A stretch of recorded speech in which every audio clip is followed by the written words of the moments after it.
Kwa siku nzima ya leo imeshika headline sana video ambao ameposti msanii wa muziki kutoka kule nchini Marekani, na mzungumzia Chris Brown.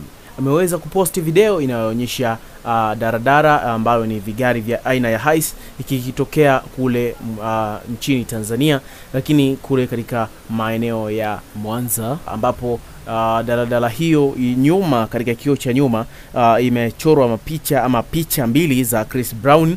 Sasa Chris Brown amevutiwa na picha hiyo, lakini pia chanzo cha picha hiyo ama chanzo cha video hiyo inasemekana ama imeonekana katika sauti izokuwa inajitokeza, kwa sababu video hiyo imerekodiwa kwa lugha ya Kiswahili. Ni kwamba aliyetuma video hiyo kwa Chris Brown alikuwa ni Mbongo ama Mtanzania, na tumesikika maneno kadhaa katika video hii ambayo jamaa anasema hebu ngoja turekodi na hii tena tumtumie Chris Brown alafu tuone naye kama atazingua kama wale wengine.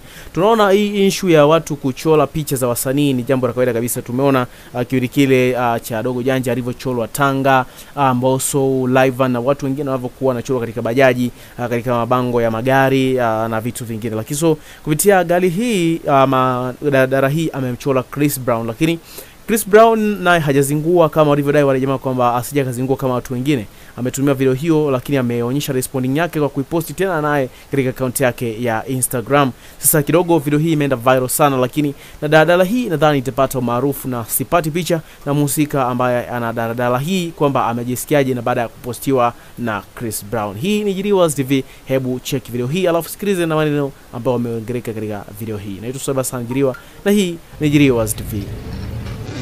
Unajua cha kufanya, nataka nimpostie Chris Brown na huyu asipo nani kama wale wapuuzi wale.